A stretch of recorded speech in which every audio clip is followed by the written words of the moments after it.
Je m'appelle Claire, j'ai presque 16 ans, mais j'ai vécu en paix uniquement durant les 2 premières années de ma vie d'enfant, avant que mon petit frère, Ethan, arrive et gâche tout.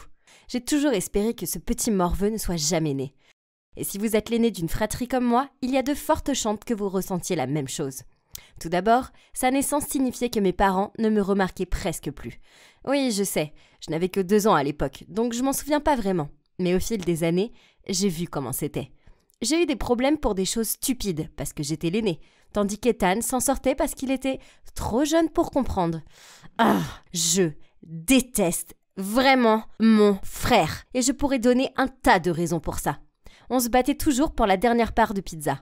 Quand il l'obtenait, il la dévorait devant moi, et maman souriait et disait « Oh, mon garçon qui grandit !» Mais quand c'était moi qui l'avais, maman fronçait les sourcils et disait « Claire, ne sois pas gourmande. » Ah !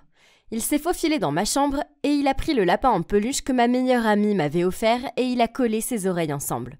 Alors, j'ai pris sa console de jeu et je l'ai cachée dans la cave. Il lui a fallu 1 semaine entière pour la trouver. Pour se venger, il a étalé du chocolat sur l'arrière de mon pantalon. Je n'ai compris ce qui se passait que lorsque les autres enfants ont commencé à rire et à me montrer du doigt. J'ai dû porter mon pull-over noué autour de la taille pour le reste de la journée, même s'il faisait froid. Je me suis donc vengée en frottant des orties sur son oreiller. Le lendemain matin, son visage était tout rouge et il n'arrêtait pas de se gratter. C'était vraiment drôle. C'était aussi le jour d'un photoshoot et un maquilleur a passé des heures à le maquiller pour masquer les rougeurs. Et il avait l'air ridicule. Vous voyez, mon père est un politicien. Alors parfois, nous devons apparaître dans des photoshoots où nous ressemblons à une famille soudée et harmonieuse. Comme si c'était vrai. Je pouvais faire semblant pour les caméras, mais en réalité, j'avais juste envie de botter les fesses de mon frère. On ne s'entendait pas du tout. C'est un vrai morveux. Donc, je suppose que se faire des farces l'un à l'autre était notre stratégie d'adaptation. Je veux dire, hey, c'est pas facile de vivre avec quelqu'un que vous détestez. Nos farces arrivaient si souvent que nos parents nous laissaient faire. Cependant, il y a une chose qui terrifie Ethan. Tout a commencé quand il avait 8 ans et que papa regardait The Walking Dead. Ethan et moi sommes entrés dans la pièce au moment où il y avait une scène de zoom avant dans laquelle un zombie était en train de se nourrir frénétiquement. Comme je suis une fille courageuse, j'ai trouvé ça intéressant et je me suis assise pour le regarder avec papa. Mais mon frère étant une mauviette, il a crié, s'est enfui de la pièce, s'est caché sous le lit de nos parents et il a fondu en larmes et a refusé de sortir de là pendant 2 heures parce qu'il était convaincu qu'il était choisi quand il a vu le zombie et que les autres zombies allaient l'attraper. Je tiens alors son talon d'Achille. Alors, peu de temps après, quand il a fait tomber mon tout nouveau casque d'écoute dans les toilettes, ce qui m'a obligée à mettre ma main dedans pour le ramasser, j'ai décidé de me venger de lui. Et heureusement pour moi, Halloween, très proche. Parfait. J'ai regardé des tutoriels de maquillage sur YouTube et je me suis exercée sur mes amis. Puis, le jour d'Halloween, je me suis transformée en un zombie vraiment effrayant. J'ai caché la caméra dans sa chambre et je suis entrée dans son placard et j'ai fait des bruits de grognement et de gémissement. Quand il a ouvert la porte du placard, j'ai sauté sur lui et je l'ai plaqué au sol. Oh mon Dieu, il a crié si fort qu'il a fait pipi dans son pantalon. Et maintenant, toutes ces années qui suivent, j'ai gardé la vidéo pour le faire chanter avec. Ah, mais ne vous y trompez pas, car mon frère n'était pas un enfant comme les autres. Il n'y a pas si longtemps, il m'a fait une farce qui m'a rendue plus furieuse que Misty de Pokémon. Je vous raconte, j'ai eu le béguin pour ce garçon à l'école. Il était tellement gentil et rêveur, et d'après les regards mignons qu'il me lançait, j'étais sûre à 100% que je lui plaisais aussi. La Saint-Valentin semblait être le jour idéal pour exprimer mes sentiments à son égard. Alors la veille, je suis restée éveillée jusqu'à minuit pour lui préparer des chocolats. J'ai laissé mes chocolats emballés avec amour et la boîte sur le côté dans la cuisine et je suis allée me coucher. Le lendemain, j'ai pris la boîte et à l'heure du déjeuner, je l'ai remise à mon amoureux. À mon grand désarroi, lorsqu'il l'a ouverte, au lieu des jolis chocolats en forme de cœur que j'avais passé des heures à confectionner, il y avait des photos d'enfance embarrassantes de moi. Dans une photo de moi à 12 ans avec un tas de boutons hideux sur le visage. Une photo de moi toute petite dormant avec la bouche ouverte et de la bave sur le menton. Et une autre lorsque j'étais bébé avec un bol de bouillie sur la tête. Puis mon béguin a soulevé une note disant « Superbe chocolat, serette, bleh, quel sale gosse sournois !» Même si mon petit ami n'arrêtait pas de me dire que j'étais très mignonne sur ses photos et qu'il les aimait encore plus que les chocolats, j'avais quand même envie de lui donner un bon coup de poing dans sa sale tête. Oh mon Dieu, je t'en supplie, s'il te plaît, éloigne-le de moi. Je serai sage, je ferai mes devoirs à temps et j'arrêterai d'emprunter le parfum cher de maman. Ok, c'était peut-être un peu mon souhait, mais je ne m'attendais pas à ce qu'il se réalise.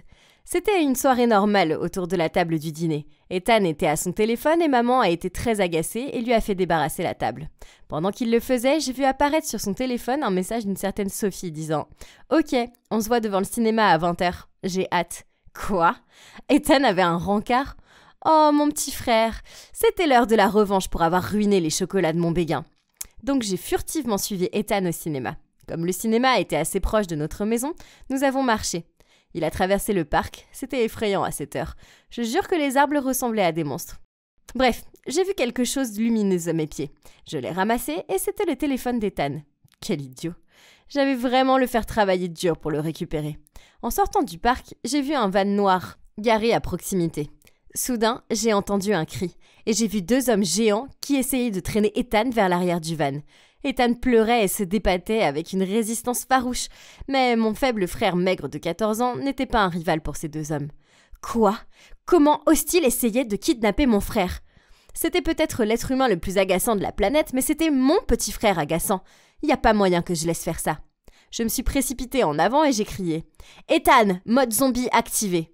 Ma présence a fait sursauter les 2 kidnappeurs et ça les a rendus plus déterminés à le traîner vers le van. Tout à coup, Ethan a mordu fort la main de l'homme qui lui couvrait la bouche, comme le font toujours les zombies. Bien joué, frérot. L'homme a crié et a serré sa main. L'autre homme a tiré sur le bras d'Ethan, mais il a réussi à se remettre sur pied. Alors que l'homme essayait de le pousser dans le van, Ethan a saisi sa chance et lui a donné un coup de pied entre les jambes. Aïe. Pendant ce temps, j'ai appelé les flics et je leur ai demandé de venir rapidement. Puis j'ai vu le crétin à la main mordue s'apprêter à attraper Ethan à nouveau. Alors j'ai crié de toutes mes forces. « Ethan, cours !» Il a sprinté dans le parc et l'homme mordu l'a suivi. C'était exactement une poursuite de zombies dans la vie réelle. Ah. Soudain, j'ai senti des bras m'attraper autour de la taille. Oh non, c'était l'autre gars. Il m'a dit « Je suppose que tu vas devoir venir aussi », avant de me soulever et de me mettre à l'arrière du van. J'ai crié et j'ai essayé de le frapper et de lui donner des coups de pied, mais il était trop fort. Il m'a jeté à l'arrière du van, mais avant que je ne puisse y entrer, j'ai enfoncé la porte de la camionnette et l'ai rapidement verrouillée de l'intérieur pour l'empêcher de rentrer. Heureusement pour moi, ce n'était pas lui, mais le type qui poursuivait Ethan qui gardait la clé. C'était si effrayant quand le kidnappeur n'arrêtait pas de me crier dessus dehors, mais j'avais encore plus peur en pensant qu'Ethan pouvait être blessé quelque part dehors. Puis soudain, j'ai entendu sa voix. « Hé, arrête !» S'est-il fait prendre ? J'ai regardé dehors pour voir le contraire. Il courait vers moi, après 2 policiers. Ils tenaient leurs armes pour maîtriser le type qui se tenait près de la camionnette. Ethan était en sécurité. Et il est revenu pour moi. J'ai ouvert la porte et j'ai sauté dans ses bras. Oh, zappons plutôt cette partie. J'ai la chair de poule chaque fois que je me rappelle cette nuit larmoyante. Ethan et moi avons suivi les policiers et avons vu l'autre kidnappeur menotté à un arbre, luttant avec des moustiques avec son seul bras libre dans l'obscurité. La police m'a dit que pendant le trajet vers le van, Ethan n'arrêtait pas de se plaindre de la lenteur et du manque de professionnalisme des policiers qui auraient dû venir me sauver en premier. Mon garçon s'entêtait à dire « Je peux me sauver tout seul, mais pas cette mauviette ». Cet idiot ne pouvait certainement pas imaginer qu'il avait une grande sœur merveilleuse comme moi. Nos parents se sont précipités au commissariat pour nous voir. Et ouais, encore une fois, on a pleuré.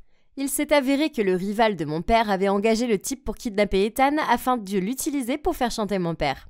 Et je n'ai pas bien compris toute la situation. Et peut-être qu'après ça, je regarderai plus de films politiques.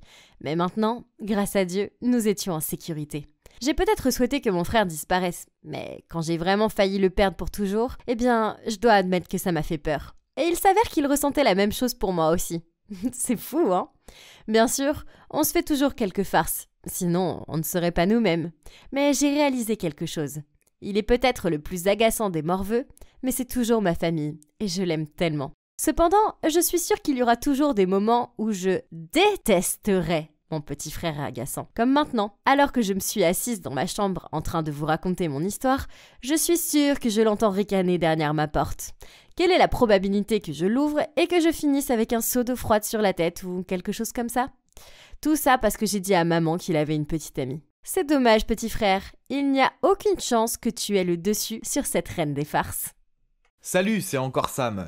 Le mec normal qui, vous savez, fait semblant d'être gay pour que sa fausse fiancée Julia se rende compte à quel point c'est un étalon et finisse par tomber amoureuse de lui. Oui, je ne sais pas non plus comment je me suis mis dans cette situation. Ça se passait plutôt bien entre Julia et moi. Évidemment, il y avait quelques moments bizarres, mais c'est logique, non ? Une fois, on était assis sur des transats dans le salon, car on n'avait toujours pas de nouveau canapé, et on regardait un film. J'ai vu que Julia se faisait du vent avec sa main et se grattait. Puis elle a dit « Il fait trop chaud, je transpire à mort !» Vu que je suis un gentleman, j'ai répondu « Est-ce que tu veux que j'aille te chercher un verre d'eau glacée ?» Elle a dit non, en secouant la tête. « C'est juste ce fichu soutien-gorge, il faut que je l'enlève, ne regarde pas. » Mon Dieu, c'en était trop pour moi. Je ressemblais à une tomate en me tournant de l'autre côté, et regardais par la fenêtre, mais oh là là, je pouvais voir son reflet dans la vitre. Elle passait sa main sous son t-shirt, et en un instant, elle retira son soutien-gorge. Oh waouh! C'était comme assister à un spectacle de David Copperfield. Une autre fois, j'étais en ville quand Julia m'a envoyé un texto. « Hey poto, tu peux aller au magasin pour moi, j'avais oublié que tante Flo arrivait aujourd'hui. » Sa tante venait la voir? Pourquoi elle n'a rien dit avant? J'essayais de rester calme, puis j'ai répondu « D'accord, ta tante va manger avec nous ce soir ?» Julia m'a immédiatement appelé en étant morte de rire. En fait, tante Flo voulait dire qu'elle a ses règles. Et oh mon Dieu, les filles et leurs codes. Mais le plus mémorable fut l'incident dans la salle de bain. Julia prenait une douche, mais elle n'a pas verrouillé la porte. Évidemment, je n'ai pas fait attention quand elle s'y trouvait, donc je suis rentré pour aller aux toilettes. Pile à ce moment-là, elle était en train de sortir de la douche. Elle m'a vu à paniquer, crier, trébucher, puis s'est empêtrée dans le rideau de douche avant de tomber par terre. Je voulais l'aider, mais c'était un peu gênant pour moi aussi, et je ne savais plus où regarder. Donc je suis parti en courant en fermant la porte. En dehors des moments gênants comme ça, j'étais très heureux d'être aussi souvent avec Julia. Chaque jour, je tombais un peu plus amoureux d'elle. Je trouvais même que ses habitudes bizarres étaient séduisantes. Comme quand elle rôtait à chaque fois qu'elle buvait du café, et elle avait une véritable obsession de tout noter sur des post-it. Et qu'elle collait ensuite partout dans la maison. J'en ai même retrouvé un sur la boîte de lait. « Bois-moi !» Je l'aimais et j'étais plus déterminé que jamais à conquérir son cœur. Mais un jour, quelque chose de terrible s'est passé. Elle avait 1 heure de retard pour le dîner à la maison, donc je lui ai envoyé un texto pour savoir où elle était. Et elle a répondu « Désolé, je suis à un rencard, à plus. » Oh non! Il fallait que j'empêche ça. Alors j'ai répondu « Oh, c'est juste que l'imbécile que je suis a perdu ses clés. Tu es où? Je peux venir chercher les tiennes ?» Elle m'a répondu en indiquant le nom d'un bar en ville. Oh super, les rencards dans les bars étaient les pires. J'ai tout de suite pris la voiture pour y aller, et dès que je les ai vus, je suis allé les saluer. Quand son abruti de rencard m'a demandé si j'étais son ami, je lui ai lancé un grand sourire en lui disant « Oh non, je suis son fiancé. » Ah, la tête qu'il a fait était grandiose. Il s'est tout de suite excusé en partant à la course. Julia semblait furieuse et s'est mise à me crier dessus. Je lui ai dit que c'était un accident et que les mots étaient sortis tout seuls. Mais elle ne semblait pas convaincue. Malheureusement, ça ne l'a pas empêchée de voir d'autres mecs. Elle est devenue la reine des rencontres. Elle parcourait toujours les applis de rencontres et prenait tout le temps des selfies pour ses photos de profil. De toute évidence, ça ne me plaisait pas, mais elle croyait que j'étais gay. Donc qu'est-ce que je pouvais faire? Ah! Puis c'est allé trop loin. Elle a invité un de ses mecs chez nous pour dîner. Le mercredi soir, alors que c'est notre soirée tacos. Comment a-t-elle pu? Je ne pouvais plus utiliser l'excuse du fiancé, car elle me tuerait. Donc il fallait que j'aie une autre idée de génie pour mettre cet abruti à la porte. Elle m'a présenté comme étant son colocataire gay. Et pendant que nous mangions les délicieux tacos que j'avais préparés, j'ai eu une merveilleuse idée. J'ai commencé à toucher le bras du mec en disant des trucs comme « Oh, comme tu es musclé, tu t'entraînes souvent ?» Puis je faisais monter la température en le faisant du pied sous la table. Il souriait à Julia. Le pauvre devait penser que c'était elle. Puis il s'est penché sous la table pour ramasser sa fourchette. Il a vu que c'était mon pied. Il était si choqué qu'il s'est cogné la tête contre la table. Ah, c'était hilarant. Il a ensuite inventé une excuse et est parti à la course. Julia était perplexe et ne comprenait pas ce qui s'était passé. J'haussais les épaules en disant « Je sais pas, peut-être qu'il n'aime pas les tacos. » Encore une victoire pour moi. Puis un jour, les parents de Julia ont organisé une fête d'anniversaire et bien sûr, Julia et moi devions jouer le couple parfait. Moi, ça me va. Julia me présentait à sa famille et je les impressionnais avec mon charisme. Quand j'ai vu qu'elle fixait l'autre bout de la pièce, j'ai suivi son regard et j'ai vu un mec main dans la main avec une fille. Il se trouve que c'était son ex infidèle et sa cousine. Pire encore, ils nous ont dit qu'ils allaient se marier et qu'on était invités. Oh, la pauvre Julia se comprenait à mon bras. Je voyais qu'elle contenait sa colère. Mais elle se força à sourire et leur dire qu'on avait hâte d'y être. Après la fête, elle m'a dit de rentrer à la maison, car elle devait s'occuper de quelque chose. Je le sentais mal, car je savais qu'elle était bouleversée par son ex. Je ne voulais pas la laisser seule, donc je l'ai suivie. Et devinez où une triste fille en colère qui a le cœur brisé pourrait aller un samedi soir. Oui, une discothèque bruyante où il fait trop chaud. Heureusement que je l'ai suivie, je restais à proximité et la surveillais. Voir son ex a dû faire remonter de mauvais souvenirs car elle buvait beaucoup. Puis 2 mecs sont apparus pour lui parler. Puis ils ont essayé de la tirer ailleurs. Elle refusait mais ils ont insisté. Donc je suis arrivé en courant, les ai attrapés par le col en les regardant d'un air furieux. Puis j'ai dit d'une voix aussi grave que celle de Thor, « Laissez-la tranquille !» Oh là là, ils ont eu si peur qu'ils sont partis immédiatement. Julia semblait surprise et soulagée de me voir. Je l'ai ramenée à la maison et sur le chemin, je lui ai demandé pourquoi elle était toujours bouleversée par son stupide ex. Elle soupira. Ce n'est pas ça, c'est juste que je déteste imaginer qu'un abruti comme lui puisse se marier et être heureux. Il ne le mérite pas, et ce n'est pas juste. Quand on est sorti de la voiture, j'ai mis ma main sur son épaule en le regardant droit dans les yeux. Ce tocard ne mérite pas une belle fille comme toi. Lui et ta cousine sont des abrutis, ils vont bien ensemble. Julia acquiesça et me sourit. Ensuite, on a continué à vivre paisiblement notre vie de faux couple fiancé. J'essayais de prendre soin d'elle et de la faire rire autant que possible. Mais ensuite, elle a eu un comportement bizarre, comme si elle m'évitait. Elle ne me parlait plus autant et rentrait tard le soir. Oh mon Dieu, attendez, avait-elle un nouveau rencard ? Oh, si quelqu'un osait flirter avec ma Julia, je ne le laisserais pas faire. Alors j'ai pris une journée de congé pour l'espionner. Mais ce jour-là, quand je me suis réveillé, Julia n'était pas là. Il n'y avait qu'un adorable post-it sur son oreiller. Je l'ai lu et oh mon Dieu. Sam, j'ai des sentiments pour toi, mais je sais que ce n'est pas réciproque, donc j'imagine que ce serait mieux de plus se voir. Ce serait trop douloureux. Julia, X. Je n'y croyais pas, je serrais le post-it contre moi. Ah, ma chère Julia, elle avait des sentiments pour moi, mais elle pensait que j'étais gay. Ah, pourquoi était-ce si compliqué ?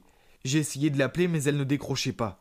Les jours passaient et toujours aucun signe d'elle. Puis soudainement, je me suis souvenu. Le mariage ! C'était aujourd'hui. J'étais sûr qu'elle irait, car elle ne leur ferait pas le plaisir de ne pas y aller. Je mis rapidement mon costume italien, et waouh, salut beau mec. Quand je suis arrivé au mariage, les mariés partageaient leur première danse. Je regardais autour et Julia était assise seule dans un coin en les regardant danser. Je pris ma démarche de cinéma la plus charismatique pour marcher vers elle.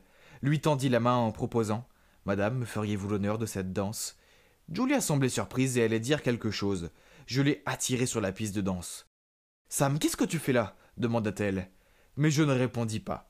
Puis elle m'a repoussé en fondant en larmes. « S'il te plaît, laisse-moi tranquille, tu ne vois pas que j'ai assez souffert comme ça ?» Je lui ai dit alors « Julia, tu ne vois pas que tu es ma copine Bubble Tea, il n'y a personne d'autre comme toi. » Je la serrai fort, puis j'ai fait ce que je voulais faire depuis le jour où je lui avais parlé au lac. Je me suis penché pour l'embrasser. Devinez donc ce qui s'est passé ensuite. Est-ce qu'elle m'a vraiment mis une gifle en me disant que j'étais un menteur ? Eh bien oui. Après que je lui ai tout raconté, bordel, cette fille m'a donné une bonne claque. Mais ensuite elle m'a enlacé en pleurant de joie. Je ne pouvais pas espérer une meilleure fin que celle-là. Oui, je sais, c'était dingue de faire tout ça pour conquérir une fille. Et je ne recommande pas de faire semblant d'être gay pour se rapprocher de quelqu'un. Mais vous savez ce qu'on dit. L'amour nous fait faire des choses stupides. Et Dieu sait que mon cœur stupide ne bat que pour elle. Bonjour à tous, je m'appelle Gabrielle, et voici mon histoire sur ce qui peut arriver quand quelqu'un est trop jaloux de vous et qu'il essaye de ruiner votre vie. Tout a commencé avec ma mère. C'est une belle femme, et je lui ressemblais. Alors, quand elle a divorcé de mon père et qu'on a déménagé dans une nouvelle ville, j'ai évidemment commencé dans une nouvelle école. C'est là que les problèmes ont commencé. Je suis devenue populaire très rapidement. Mais pas avec les filles. Ce sont les garçons qui étaient dingues de moi. Et ça me rendait folle. Je voulais juste une vie normale avec de bons amis. Et ce n'était pas ma faute si ma mère m'avait transmise sa beauté. Bref, il y avait une fille en particulier, Céleste, qui ne voulait rien savoir. Elle était également jolie, mais elle était sérieusement jalouse de moi dès le premier jour. Je me souviens que la première semaine, j'ai entendu des filles chuchoter dans les toilettes que j'étais plus jolie que Céleste. Puis Céleste est entrée et on aurait dit qu'elle voulait hurler. Après ça, elle a tout fait pour détruire ma vie. Dans mon ancienne école, j'étais pom-pom girl, alors je les ai rejoints dans cette nouvelle école. Mais j'ignorais alors que Céleste était la chef des pom-pom girls. Elle faisait semblant d'être gentille avec moi à l'entraînement. Puis au premier match de football, on a fait notre numéro que Céleste avait chorégraphié. Elle m'a mise au sommet de la pyramide, en équilibre sur tout le monde. J'étais si nerveuse, mais je savais que je pouvais le faire. Quoi qu'il en soit, alors que je montais là-haut, j'ai soudain vu Céleste chuchoter à la fille à côté d'elle. Puis elle a bougé, et toute la pyramide a commencé à s'écrouler. Elle voulait manifestement me faire du mal, mais ça s'est retourné contre elle et nous sommes toutes tombées sur elle. Tout ce qu'on a entendu, c'était un cri quand son bras s'est cassé. Après, elle a dit à tout le monde que j'étais maladroite et que c'était de ma faute. Mais je savais qu'elle l'avait planifié pour que je sois la seule à être blessée. Et c'est pas tout. Le bal de fin d'année approchait et ma mère m'avait fait la plus belle robe longue en soie. Je me sentais comme une princesse et j'avais hâte de voir ce que les gens allaient penser. Bien sûr, Céleste portait aussi une belle robe, mais tout le monde me regardait moi. Je l'ai vu rouler des yeux. Et puis, alors que je dansais avec deux de mes amis, j'ai senti quelque chose se déchirer. J'ai regardé derrière moi et Céleste était debout sur ma robe. J'arrivais pas à le croire. J'ai essayé de bouger, mais elle ne bougeait pas. Et ça n'arrêtait pas de se déchirer. Soudain, je me suis retrouvée avec une mini-robe et j'avais envie de pleurer. Mais mon amie a rapidement pris des ciseaux et l'a rangée et, croyez-le ou non, elle était encore plus belle qu'avant. Ha! Une fois de plus, Céleste a essayé de me faire passer pour une idiote, mais tout lui est tombé dessus. Tout le monde était impressionné par ma robe, et j'ai même lancé une nouvelle tendance, porter des mini-robes au bal de fin d'année. Cependant, malgré toutes ces farces stupides, il y avait une chose que Céleste avait et que je n'avais pas. Un petit ami. Elle sortait avec Noé, l'un des meilleurs athlètes de l'école. Et chaque fois qu'elle était avec lui et qu'elle me voyait, elle souriait et me regardait de haut en bas comme pour dire qu'elle avait un petit ami et que moi j'en avais pas. Je me fichais de sa stupide compétitivité. Je ne me souciais même pas de ne pas avoir de petit ami. Tout ce que je voulais, c'était qu'elle me laisse tranquille. Très vite, nous sommes devenus ennemis. Je ne pouvais plus la supporter, elle et son comportement agaçant. Mais les choses ont empiré. Un week-end, ma mère m'a conduit à un match et a insisté pour rester afin de regarder ma performance de pom-pom girl. Plus tard, je l'ai aperçue en train de discuter avec un homme et elle avait l'air de passer un bon moment. J'étais heureuse de la voir sourire à nouveau de façon aussi éclatante après tout ce temps. Et comme prévu, peu de temps après, elle me l'a présenté. Mais vous ne croirez pas qui c'était. Il s'est avéré que c'était le père de Céleste, de toutes les personnes sur Terre. Et pire encore, ils étaient maintenant désespérément amoureux et voulaient même se marier. Oh non, si j'avais su qui c'était, je les aurais séparés dès le début. Je ne pouvais pas être la demi-sœur de Céleste, c'était mon pire cauchemar. Et quand Céleste l'a découvert, elle a commencé à me traiter encore plus mal. Une fois, je marchais dans la cantine, quand soudain, quelqu'un m'a poussée. J'ai trébuché et j'ai heurté un garçon qui est tombé lui aussi. J'avais tellement mal, mais la douleur a vite disparu quand j'ai réalisé qui était le garçon. C'était Paul, le nouveau mec sexy qui venait de rejoindre le club d'athlétisme. Je m'excusais auprès de lui, mais il s'est contenté de rire et de dire que tout allait bien. Puis il m'a aidé à me relever et m'a emmené à l'infirmerie pour s'assurer que je n'étais pas blessée. Après, il m'a même demandé mon numéro. Je n'arrivais pas à le croire, j'étais en train de rougir pour un garçon. Ensuite, je suis retournée à la cantine, et il y avait Céleste qui me regardait avec colère. Je n'ai même pas eu à réfléchir à qui m'avait poussée. De toute évidence, c'était Céleste. Grâce à sa farce stupide, j'avais maintenant un mec mignon qui s'intéressait à moi. Et pour une fois, j'étais vraiment intéressée par lui aussi. Il n'a pas fallu longtemps pour qu'on devienne un couple. Et ensuite, nous sommes devenus inséparables. Je me rendais toujours à son entraînement de sport. Et comme Noé était là aussi, Céleste était toujours là aussi. Elle me lançait des regards noirs dès qu'elle me voyait. Je comprenais pas quel était son problème. Bref, une fois, le club d'athlétisme a suggéré que nous allions tous voir un film, y compris les petites amies. Dans la salle de cinéma, Céleste s'est assise derrière moi et n'arrêtait pas de donner des coups de pied dans ma chaise. Je me suis retournée et je lui ai demandé d'arrêter, mais elle voulait rien entendre. Je sentais la colère monter en moi et j'ai cru que j'allais exploser. Mais je voulais pas me ridiculiser devant Paul, donc j'ai décidé que je devais rester aussi loin que possible de Céleste. C'était pas facile cependant. Notre école avait organisé une grande compétition d'athlétisme avec une autre école, et Paul s'entraînait donc tout le temps. Je m'asseyais toujours dans les tribunes pour le regarder, et le jour de la compétition, Céleste est venue s'asseoir à côté de moi. J'étais figée. Que voulait-elle faire? Au lieu de me faire une blague, elle m'a tendu une bouteille d'eau et m'a dit « Gabrielle, je veux plus être ton ennemie. Nous allons être sœurs, alors faisons la paix, d'accord ?» Puis elle s'est tournée vers moi et a souri timidement. Waouh! Eh bien, ça c'était une surprise. Je me suis quand même sentie soulagée et j'ai dit « Je pensais que ce jour n'arriverait jamais. Je détestais que les choses soient si gênantes entre nous. » Céleste m'a juste souri à nouveau, et ensuite nous sommes descendus sur le terrain pour souhaiter bonne chance à Noé et Paul qui s'échauffaient pour la course. Enfin, la compétition a commencé. Céleste et moi étions assises ensemble, encourageant nos petits amis. Comme prévu, Paul a gagné le premier prix, et Noé est arrivé en deuxième position. J'étais si heureuse pour Paul, et j'ai couru sur le terrain pour le serrer dans mes bras. Mais soudain, des organisateurs se sont approchés de lui et l'ont escorté hors du terrain. J'avais aucune idée de ce qui se passait. Mais j'ai vu Céleste me sourire et s'éloigner. Pourquoi ce sourire?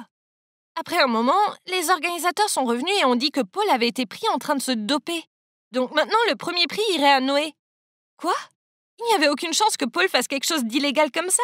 Il n'avait jamais utilisé aucune sorte de substance pour être performant. Il était juste naturellement doué. Tout le monde a commencé à dire des méchancetés sur Paul, et je ne pouvais pas supporter ça. Donc je suis allée le retrouver. Je l'ai vu assis dans le coin du vestiaire, l'air choqué. Quand il m'a vu, il a secoué la tête et a dit « Je n'ai pas eu recours au dopage. Tu dois me croire, Gabrielle. Je suis pas ce genre de gars. Tout ce que j'ai fait, c'est boire l'eau que tu m'as donnée. Oh mon Dieu, la bouteille d'eau. Céleste me l'avait donnée et m'avait dit que je devais la passer à Paul pour qu'il s'hydrate avant la compétition. Je pensais qu'elle était gentille, mais bien sûr, elle ne l'était pas. C'était de Céleste dont on parlait. Elle avait planifié tout ça. Elle est allée vraiment trop loin. J'ai couru pour la trouver et j'étais en colère. Elle était contente de parler aux autres athlètes, alors j'ai attrapé son poignet et je l'ai tiré. « Comment as-tu pu? Est-ce que tu essayes de ruiner la vie de Paul ?» Je lui criai dessus. Céleste n'a même pas été dérangée. Elle a juste souri et dit « Bah ouais, c'est ça. Et alors ?» Je tremblais à ce moment-là et j'ai dit « Tu es folle. Pourquoi as-tu fait ça? Qu'est-ce que Paul t'a fait? » « Je l'ai fait parce que je te déteste. Tu m'as tout volé, y compris Paul. » Quoi? J'étais tellement confuse. Depuis quand Céleste aime Paul? Noé est apparu à ce moment précis, et il avait manifestement entendu ce qu'elle disait. Il a commencé à crier. « Tu m'as dit que t'avais fait ça pour m'aider à gagner. Mais non, t'es une sale menteuse. Alors t'es juste jalouse de Gabriel, c'est ça? Ok, maintenant tu peux courir après ton Paul comme tu veux. C'est fini entre nous. » Céleste était choquée. Elle essayait d'expliquer qu'elle avait fait ça pour lui, qu'il l'avait mal comprise, mais il ne voulait même pas la regarder. Il a dit « Tu t'en sortiras pas comme ça, Céleste. Je vais le dire aux organisateurs tout de suite. » Céleste a essayé de l'arrêter, mais il l'a repoussée. Et elle a fini par tomber par terre où elle a fondu en larmes. Eh ben, elle le méritait. Je suis repartie chercher Paul, et les organisateurs ont annoncé qu'il y avait quelques problèmes avec les résultats, et que la compétition serait répétée le week-end suivant. Paul avait l'air si heureux et m'a pris dans ses bras. Tout s'est bien passé à la fin. Du moins pour Paul et moi. Paul a encore gagné la première place et maintenant il va participer à la compétition internationale. Quant à Céleste et Noé, ils ont rompu. Céleste a déménagé dans une autre ville avec sa mère et Noé a été renvoyé du club d'athlétisme. Par ailleurs, ma mère et le père de Céleste vont bientôt se marier. Et même si je ne supporte pas Céleste, je vais quand même y aller parce que ça signifie beaucoup pour ma mère. Au moins, je n'ai pas besoin de vivre dans la même maison que Céleste. C'est la personne la plus envieuse que je n'ai jamais rencontrée. Et ça ne lui a rien apporté de bon. La jalousie est vraiment un poison. C'est bien mieux d'être heureux avec ce que t'as. Pas vrai? Hey, je m'appelle Martine, j'ai 17 ans et tout le monde me considère comme un aimant à filles. Je n'y peux rien, je suis tout simplement irrésistible pour les dames. C'est quelque chose dont je suis fier. Je veux dire, être capable de séduire n'importe quelle fille que j'aime, c'est un accomplissement, n'est-ce pas? Je ne blâme pas les filles. Je me trouve irrésistible aussi. Je suis beau, riche et je peux charmer les oiseaux dans les arbres. Si je pouvais sortir avec moi-même, je le ferais. Oui, j'aime flirter avec les jolies filles, mais je suis célibataire depuis un moment maintenant. Par choix. C'est simple, les filles sont trop compliquées. Elles commencent par être gentilles et innocentes, mais quelques mois plus tard, elles se transforment en psychopathes possessives, vérifiant mon téléphone, m'accusant de les tromper et boudant quand je passe du temps avec mes amis au lieu de regarder une comédie romantique débile avec elles. Je crois que lorsqu'une relation tourne à ce point au vinaigre, il n'y a qu'un moyen de la sauver. Cependant, ma dernière ex, Zoé, était presque impossible à quitter. Quand je lui ai dit que je ne voulais plus être avec elle, elle est devenue folle. Après 355 appels manqués et 1026 messages sans réponse, elle ne semblait pas comprendre le message. De plus, elle a lancé une rumeur à l'école selon laquelle je l'avais mise enceinte et que je l'ai abandonnée. Elle et mon enfant à naître. Une après-midi passée à expliquer au directeur que Zoé mentait n'était pas une partie de plaisir pour moi. Zoé avait besoin d'être arrêtée, alors j'ai demandé de l'aide à mon meilleur ami Lucas. Oh, je ne vous ai pas parlé de Lucas. Ce n'est pas seulement un ami, c'est mon acolyte. Chaque fois que j'ai besoin de lui, il est venu sans poser de questions et a fait tout ce que je lui ai demandé. Lucas est un gars timide et un peu loufoque. C'est peut-être pour ça qu'il aime être ami avec un garçon rusé comme moi. À cette occasion, je lui ai passé une tenue de flic et lui ai dit de demander d'aller chez Zoé. Je me suis caché derrière la clôture et je regardais quand elle lui a ouvert la porte. Elle ne l'a pas reconnu. Au contraire, elle a complètement paniqué quand il lui a dit que si elle continuait à me calomnier, elle devrait l'accompagner au poste. Elle a fondu en larmes et a promis qu'elle ne mentirait plus jamais. Puis un jour, Lucas est venu me voir et m'a dit qu'il avait besoin de mon aide. Bien sûr, mon pote, tout ce que tu veux. Il a dit qu'il avait le béguin pour cette fille, mais qu'il ne savait pas quoi faire pour obtenir ses infos. Oh, mon garçon est amoureux. Facile, laisse-moi faire. Le lendemain, nous sommes allés au centre commercial et il m'a montré cette fille. Il s'est avéré qu'elle est mignonne et qu'elle travaille dans un magasin de vêtements. Les vacances d'été venaient de commencer. J'étais donc le plan parfait pour aider mon frangin à séduire cette fille. Je lui ai dit de postuler pour un emploi à temps partiel là-bas, mais il a immédiatement refusé disant qu'il était beaucoup trop nerveux pour le faire. Le lendemain, je suis donc allé au magasin, j'ai montré mon CV au patron et j'ai demandé un emploi, mais il a dit qu'il n'y avait pas de poste vacant. Soudain, un type qui travaillait là est venu nous voir et a démissionné. Bingo, j'ai eu le boulot. Oui, j'ai dû payer à ce type 2 mois de salaire en échange de sa démission. Mais bon, tout ça pour mon frangin. L'argent, ce n'est pas ce qui me manquait. Bref, premier pas fait. Donc j'ai commencé le travail et toutes les filles qui travaillaient là-bas ont immédiatement afflué autour de moi. Comme je l'ai déjà dit, je suis un émoi fille. Enfin, toutes sauf la fille que Lucas aime. Elle n'avait pas l'air de s'y intéresser. J'ai quand même découvert son prénom. C'était Alice. Les jours suivants, j'ai passé beaucoup de temps à essayer de parler à Alice pour apprendre à la connaître. Mais elle continuait à m'ignorer. Je savais que je devais améliorer mon jeu. Alors, quand j'ai appris qu'elle faisait des heures supplémentaires, j'ai saisi ma chance. Quand je rangeais des choses dans l'entrepôt, j'ai fait exprès de laisser tomber une boîte sur la tête de mon patron quand il est passé. Ne vous inquiétez pas, ce n'était pas lourd. Il n'était pas très content et m'a fait faire des heures supplémentaires. Bingo. Super. Il n'y avait que moi et Alice seuls dans le magasin. Elle avait l'air épuisée, alors je lui ai passé de l'eau et lui ai dit « Tu es fatigué, rentre chez toi, je peux te remplacer. » Elle a regardé le verre d'eau et a souri. « Je vais bien, tu n'es pas fatigué de me courir après et de n'arriver à rien? Je sais quel genre de garçon tu es. » Puis elle s'est levée pour continuer à travailler et m'a complètement ignoré. Une fois de plus, j'ai échoué. Il est temps de passer au plan B. J'ai convaincu Lucas de faire semblant d'être célèbre et de venir au magasin. Je lui ai dit de payer des filles pour qu'elles lui demandent des autographes et des photos quand il entrerait. Le plan était qu'il demande conseil à Alice, qu'elle soit intéressée et qu'elle craque pour lui. Un plan parfait, hein. Ouais, ça ne s'est pas si bien passé. Il s'est pointé en ressemblant à une sorte de clown. Je lui ai dit de s'habiller de manière vive, mais je ne voulais pas dire qu'il devait s'habiller comme s'il avait volé un arc-en-ciel. Aucune des filles qu'il avait payées pour l'embêter n'est venue. Alors il est resté là, maladroit, et Alice n'avait pas l'air très impressionnée. Ce gars est stupide. Est-ce que je devais vraiment tout faire pour lui? Alors j'ai trouvé le plan C. J'ai décidé de la kidnapper. Je plaisante. En fait, je l'ai emmenée à la plage. Nous n'avions qu'une équipe du matin ce jour-là. Alors quand nous avons terminé, je l'ai attendue dehors. Dès que je l'ai vue, je l'ai tirée vers la voiture qui attendait et j'ai dit à mon chauffeur de partir. Elle n'était pas très contente et a menacé d'appeler les flics. Je lui ai dit de se détendre et de profiter de la journée parce qu'elle avait travaillé si dur. À la fin, elle a arrêté de crier et m'a dit qu'il y avait intérêt à avoir de la glace. Nous avons joué avec l'eau, trouvé des coquillages, vous savez, les trucs normaux de la plage. Son humeur s'est améliorée et je pouvais sentir qu'elle était plus à l'aise avec moi. Puis nous nous sommes assis sur le sable et nous avons regardé le coucher de soleil. J'ai vu Alice regarder sa montre, puis me regarder. Il se fait tard. Est-ce l'heure de rentrer? Bien sûr, mais hey, que dirais-tu si la prochaine fois on t'achetait une nouvelle montre? La tienne est ancienne. Elle a secoué la tête. Non, pas mon problème, c'est mon père qui me l'a donnée. C'était un grand homme, mais quand j'avais 9 ans, il a commencé à boire. Une fois, il est rentré chez lui et a frappé ma mère. Il est parti après ça, et je n'ai plus entendu parler de lui depuis. Après un bref silence, j'ai dit « Est-ce qu'il te manque ?» Elle avait l'air triste en disant « Oui, mais je sais pas si je lui pardonnerai. Chaque fois que je pense à lui, je regarde cette montre. Mon père a gravé mon nom dessus tout seul. » Je l'ai réconforté. « Ne pense pas trop. Je comprends ce que l'on ressent quand on perd un être cher. Ma mère est décédée quand j'étais petit. Je vis avec mon père, mais il ne me donne que de l'argent, au lieu de son temps. Il ne s'occupe pas de moi comme ta mère le fait pour toi. » Je l'ai regardée et elle m'a rendu un regard compatissant. J'ai soudainement senti mon cœur battre. Alice était une fille si gentille. Mais non, je me suis rappelé que je faisais ça pour Lucas. Nous nous sommes donc levés, nous sommes rentrés chez nous. J'ai demandé à mon chauffeur de la déposer chez elle, ce qui m'a permis de découvrir où elle vit.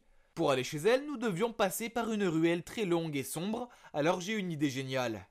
Je payerai des gars pour qu'ils se fassent passer pour des voyous et Lucas pourrait arriver et la sauver. Le héros et la demoiselle en détresse. Vieux jeu, mais ça réussit à tous les coups. Le jour de la fausse attaque est arrivé et je me suis caché derrière les bannes à ordures. J'ai vu Alice arriver et ensuite les deux voyous se sont montrés. Attends, qui étaient ces gars? Ce n'étaient pas les gars que j'avais engagés. Soudain, Lucas s'est précipité pour sauver Alice. Oh non, il ne savait pas que c'était de vrais voyous. Je l'ai vu se faire plaquer au sol. Je suis trop beau pour me battre, mais dans ces circonstances, j'ai dû faire une exception. Alors j'ai sauté et j'ai donné des coups de karaté aux méchants. C'est à ce moment que mes hommes de main sont arrivés et m'ont aidé. Wow, quel bon timing. Lucas et moi avons ramené Alice à la maison avant d'entrer. Elle m'a regardé avec des yeux reconnaissants. Elle a dit « Merci beaucoup ». J'ai posé ma main sur l'épaule de Lucas et j'ai forcé un sourire. Oh, pas du tout, je passais juste par là et j'ai vu ce brave type t'aider. Puis elle m'a souri et est rentrée dans sa maison sans le regarder une seule fois. Lucas a dit « Merci mon frère ». J'ai répondu « Je suis désolé mon pote, ça a encore foiré ».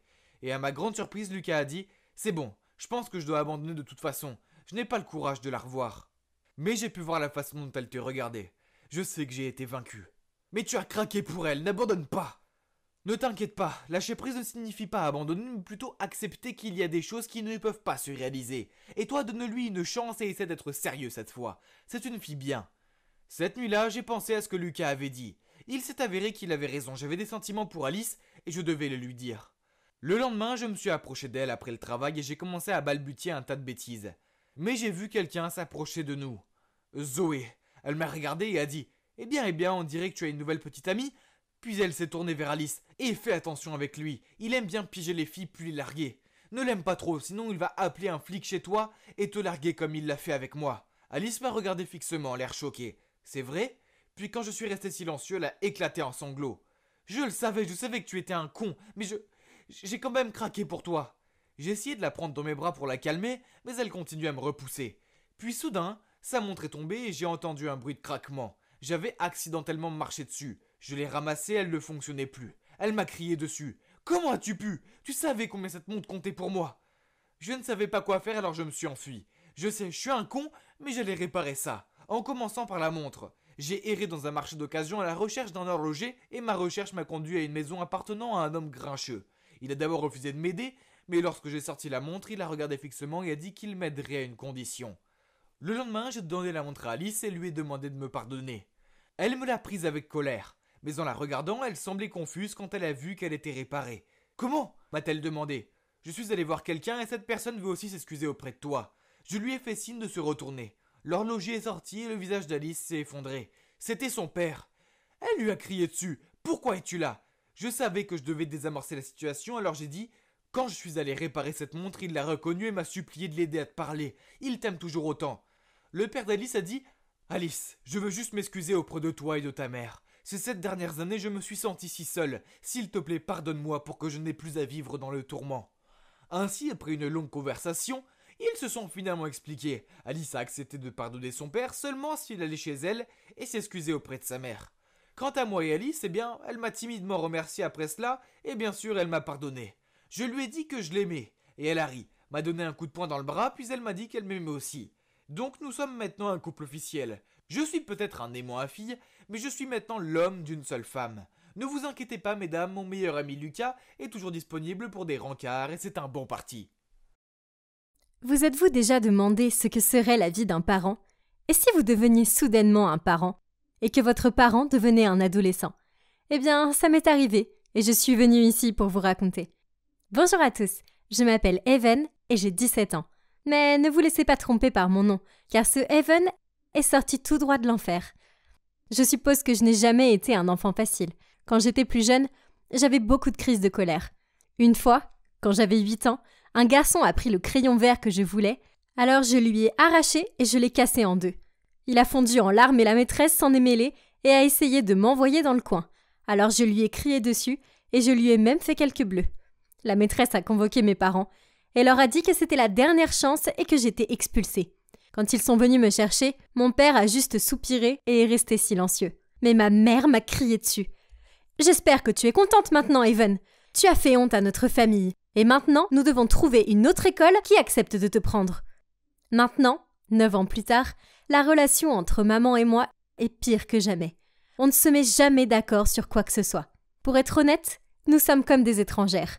Elle n'a absolument aucune idée de ce que c'est que d'être une adolescente. Et ces règles super strictes sont ridicules, telles que pas de petite amie avant mes 18 ans, pas de fête, pas d'alcool, interdit de rester dehors après 20h30, pas de nourriture malsaine. Non, non, non, non, non. Elle était une telle rabat-joie. Bon sang, qui était-elle pour essayer de me contrôler comme ça? Avec mon caractère, j'ai essayé de trouver un moyen de contourner ces règles stupides.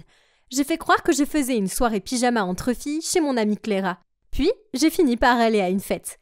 J'ai dit que j'étais à un club après l'école, alors qu'en fait, j'étais à un rencard avec un garçon. Et j'ai jeté à la poubelle le lunch sain qu'elle m'avait préparé et j'ai commandé un hamburger gras avec des frites au fromage à la place. Je détestais le fait que maman ruine ma vie avec toutes ces règles stupides. Et elle détestait le fait que je ne la respecte pas assez pour suivre ces règles stupides. À cause de ça, on se disputait. Beaucoup. Et mon petit frère John et mon père se retrouvaient souvent coincés au milieu. Je suppose qu'ils ne supportaient pas l'atmosphère glaciale qui régnait entre nous. Alors ils ont fini par organiser eux-mêmes une sortie en famille. Et ça n'allait certainement rien arranger. Rien. Ces règles nous suivaient toujours au parc. Et elle m'avait même empêché de parler à ce gars vraiment mignon. Et m'avait crié d'aller m'occuper de John. Oh, je n'étais pas ici pour être une bonne. Quand on est rentré à la maison, elle a insisté pour que je l'aide à préparer le dîner. Alors j'ai servi une bière à papa. Et quand j'ai pensé que maman ne regardait pas, j'ai bu le reste de la canette. Soudain, ma mère a crié. « Qu'est-ce que tu crois faire ? Tu es trop jeune pour boire. » Ah, j'ai juste roulé des yeux et dit « Quoi ? C'était juste une toute petite gorgée. Arrête d'être si rigide. Sinon, tu vas devenir un vieux pruneau tout ridé. » Puis j'ai jeté la canette par terre et je suis partie. Elle m'a jeté un regard féroce, mais je m'en fichais. Comment pouvait-elle être aussi sérieuse ? Ainsi, lorsque nous étions tous assis autour de la table pour dîner, je pouvais sentir la tension entre maman et moi. Elle a passé à John une assiette pleine de nuggets de poulet, mais elle m'a passé une assiette pleine de brocolis. Burk. Où sont mes nuggets ? J'ai demandé. Maman a répondu. John est un garçon en croissance. Par contre, toi, tu as besoin de manger des légumes car tu deviens un petit peu rondelette. Comment ose-t-elle ? Je n'étais même pas grosse. En fait, je suis si maigre que je pourrais être un mannequin. Si quelqu'un devait faire attention à son poids, c'était elle, pas moi. C'était elle qui se serrait dans son vieux jean moulant. Alors, j'ai pris mon assiette de brocolis et je l'ai jetée à la poubelle. Maman s'est levée et a dit « Bien, reste affamée. Je m'en fiche. Et tu dois nettoyer derrière toi à partir de maintenant. » J'ai répondu en hurlant « C'est ridicule. Mon estomac est vide et tu me donnes des corvées. Est-ce de la maltraitance d'enfant ?» C'est alors que mon père nous a fait sursauter en tapant du poing sur la table. « Ça suffit, toutes les deux. Commencez à agir comme des adultes. » Nous avons toutes les deux murmuré « Désolée ». Puis papa a eu une idée folle. « Ok, si vous ne pouvez pas vivre en harmonie, pourquoi ne pas échanger vos places ?» Maman et moi étions un peu confuses. « Qu'est-ce que tu veux dire ?» Je lui ai dit. « Eh bien, c'est simple. Even, tu échangeras ta place avec maman et tu feras le ménage, les courses, le dîner. Tu t'occuperas de John et ainsi de suite. Tandis qu'Ariana, il regarde maman, tu revivras ton adolescence et tu iras à l'école. Disons, pendant 2 jours. » Maman semblait ravie à l'idée d'être moi. Quant à moi, je n'étais pas convaincue. Je veux dire, qui aime faire des corvées ? De plus, demain à l'école, c'était le jour du pique-nique des classes, ce qui signifiait pas de cours, beaucoup de nourriture savoureuse et beaucoup de temps à contempler les garçons mignons. Mais maman semblait si excitée à l'idée d'être moi. Alors, j'ai décidé que je pouvais en tirer un avantage. « Ça veut dire que je n'ai pas à suivre de règles stupides ?» j'ai demandé. Et maman et papa ont hoché la tête en signe d'accord. « Ok alors, toutes les règles strictes sont supprimées. Ça veut dire que je peux manger du chocolat au lit ?» a demandé John. J'ai souri. Bien sûr que oui. Maman a juste haussé les épaules et a dit « D'accord maman. Maintenant, je dois préparer des trucs pour mon pique-nique. » Et elle a couru en haut, toute excitée. Ce serait un jeu d'enfant. Pas vrai ? Je veux dire, à quel point pourrait-il être difficile d'être maman ? Le lendemain matin, John m'a réveillée très tôt et a insisté pour que je lui fasse le petit déjeuner. Pendant que je versais des céréales dans un bol pour lui, maman est apparue. Elle portait son chapeau à l'envers. Bon sang, quelqu'un devait vraiment lui dire que ce n'était plus les années 90. « Amuse-toi bien, Ariana !» Je lui ai fait un clin d'œil. « Toi aussi, maman !» Elle m'a fait un clin d'œil en retour. Je l'ai regardée par la fenêtre alors qu'elle montait dans le bus scolaire. Et elle s'est tournée vers moi et a fait le signe de la paix. Bon sang, est-ce qu'elle pourrait être encore moins cool ? Peu importe, elle pouvait être aussi ridicule qu'elle le voulait. Je m'en fichais, puisque j'avais la journée entière à la maison. Ou du moins, jusqu'à l'heure d'aller récupérer mon frère à l'école. Je n'ai pas pris la peine de charger le lave-vaisselle. J'ai évité l'énorme pile de linge et j'ai décidé de passer la matinée sur le canapé à regarder un film de gonzesse et à me vernir les ongles. Ah, c'était la belle vie. Quelques heures ont passé et je me suis tellement ennuyée et j'ai eu faim. Alors je suis allée dans la cuisine pour chercher de la nourriture. Mais les placards étaient vides. Alors j'ai remarqué une liste de courses et de l'argent sur le comptoir. À contre-cœur, je me suis dirigée vers le magasin du coin. Mais j'ai ignoré la liste et j'ai acheté plein de snacks. C'est moi la maman, c'est moi qui fixe les règles. Finalement, je me suis tellement ennuyée que j'ai fini par faire la lessive. Je ne savais pas vraiment ce que je faisais. Alors, j'ai tout jeté dans la machine. J'ai tripoté le cadran et j'ai espéré que tout irait bien. Puis mon téléphone a sonné. C'était Clara. Alors j'ai répondu et elle a dit « Hey, pourquoi ta mère est ici à ta place ?» Je lui ai parlé de l'échange et je lui ai demandé ce que ma mère faisait. Elle s'est tue pendant une seconde, Puis elle a dit « Eh bien, elle apprécie vraiment le pique-nique. En fait, elle montre à Madame Puller ses compétences en matière de dabbing. » Quoi ? Ma mère faisait du dabbing, ce que personne ne faisait plus, et devant notre ancien professeur de sciences. Est-ce qu'elle essayait de m'humilier ? Peu importe. Ma mère pouvait s'y mettre. J'avais des tâches ménagères à faire. Bon sang, c'est quoi ces corvées ? On dirait vraiment qu'elles ne finissent jamais. À la fin de la journée, j'étais tellement épuisée que j'ai commandé des plats à emporter pour tout le monde et je me suis effondrée devant la télé. J'ai finalement eu l'occasion de rester dehors tard, mais je n'avais pas l'énergie pour le faire. Puis, le lendemain, alors que je faisais encore d'autres tâches ménagères, mon ami Patrick m'a envoyé une photo. C'était maman. Elle portait une tenue de pom-pom girl qui laissait apparaître son ventre. Quoi ? Elle était juste à un match de foot décontracté. Personne ne s'habille pour ça. Puis, Patrick m'a envoyé une autre photo, sur laquelle maman tripotait ses cheveux et touchait l'épaule d'un sportif. Oh mon Dieu ! Essayait-elle de le draguer ? Peu importe. Je n'avais pas le temps pour ça. Je devais aller chercher John à l'école, puis aller à l'épicerie pour acheter des provisions pour le dîner. En arrivant à la maison, nous avons trouvé maman écroulée sur le canapé, entourée d'emballages et de canettes vides. En me voyant, elle a dit « Oh, tu es de retour ?» J'ai dit à John d'aller dans sa chambre, puis j'ai foncé vers maman et lui ai dit « C'est quoi tout ce bazar ? Nettoie tout ça. » Elle m'a juste souri. « Non, tu ne nettoies jamais. Alors pourquoi devrais-je le faire ? Après tout, nous avons échangé nos rôles, tu te souviens ? » Elle a fini sa bière, puis a rôté bruyamment avant de jeter la canette à mes pieds et de s'en aller. C'était tellement agaçant. J'avais déjà rangé le salon une fois aujourd'hui, et maintenant, je devais le faire à nouveau. Ma mère était si injuste. Puis, lorsque j'ai enfin réussi à prendre 5 minutes pour me détendre, avec un chocolat chaud, des bruits sourds sont venus de l'étage. C'était sa musique. Elle était si forte qu'elle faisait trembler le plafond. Bon sang, elle était si désagréable. Et puis soudain, j'ai réalisé que c'était comme ça que j'agissais. Maman était juste moi. Donc, ok, je suppose que j'étais un peu dure parfois. Je suppose qu'être maman n'était pas aussi facile que ça en avait l'air. J'ai donc décidé de me racheter en préparant un délicieux dîner. Mais il y avait un problème, je ne sais pas cuisiner. En fait, la dernière fois que j'ai essayé de cuisiner, j'ai mis le feu au poêle et à la casserole. Donc, par mesure de sécurité, j'ai demandé à Clara et Patrick de m'aider. Ils avaient pris des cours de cuisine, donc ils savaient ce qu'il fallait faire.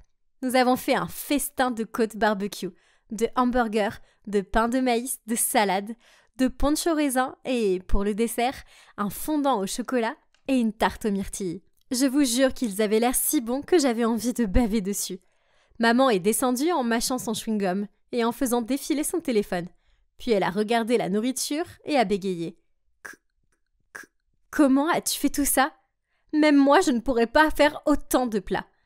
J'ai haussé les épaules et j'ai dit « J'ai eu un peu d'aide de mes amis, c'est tout. » Puis, je me suis arrêtée devant maman et j'ai dit « Je suis désolée d'avoir été une mauvaise fille. Je sais que tu fais beaucoup pour moi et je te promets que je serai meilleure à partir de maintenant. » Maman a commencé à pleurer et a dit « Je suis désolée aussi. Je sais que ce n'est pas facile d'avoir ton âge.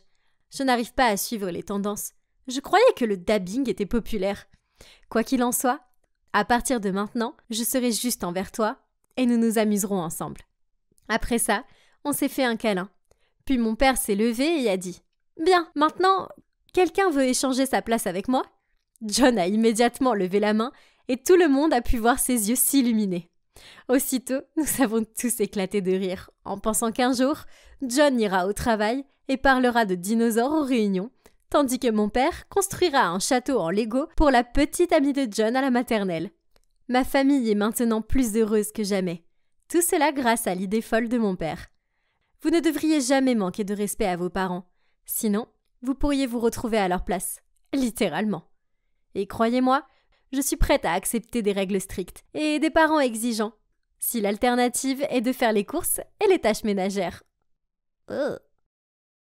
Parfois, dans la vie, nous faisons des choses dont nous ne sommes pas fiers. Mais honnêtement, si je devais revenir en arrière et tout recommencer, je ne changerais rien. Écoutez mon histoire et dites-moi si vous pensez que j'ai fait le bon choix. C'était un parcours de fou. Je m'appelle Delphine et j'ai grandi orpheline. Lorsque j'avais seulement 5 ans, mes parents ont été arrêtés car ils appartenaient à une sorte de mafia. Je n'avais pas de famille. Alors on m'a envoyée dans un orphelinat. J'étais trop jeune pour vraiment comprendre tout cela. Je pensais simplement que mes parents étaient tellement occupés par leur travail qu'ils n'avaient pas le temps de s'occuper de moi. Mais plus tard, j'ai compris que mes parents étaient de mauvaises personnes, qu'ils me frappaient souvent et qu'ils me privaient même de nourriture quand je faisais des bêtises. Au cours des 4 années suivantes, j'ai été adoptée par 3 familles différentes.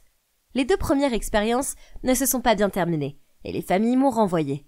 Mais la 3e famille était vraiment gentille. Malheureusement, la chance n'était pas de notre côté. On a eu un accident de voiture. J'ai eu la chance de survivre, mais mes parents adoptifs n'ont pas survécu. J'étais dévastée et on m'a renvoyée à l'orphelinat. Je ne comprenais pas pourquoi j'étais si malchanceuse. J'avais vraiment l'impression que l'univers me punissait. Les années ont passé et aucune autre famille ne m'a adoptée. Alors dès que j'ai eu 18 ans, je suis partie et j'ai décidé de recommencer ma vie toute seule. Mais ce n'était pas facile. Je n'avais pas eu de véritable éducation et je n'arrivais pas à trouver un travail décent.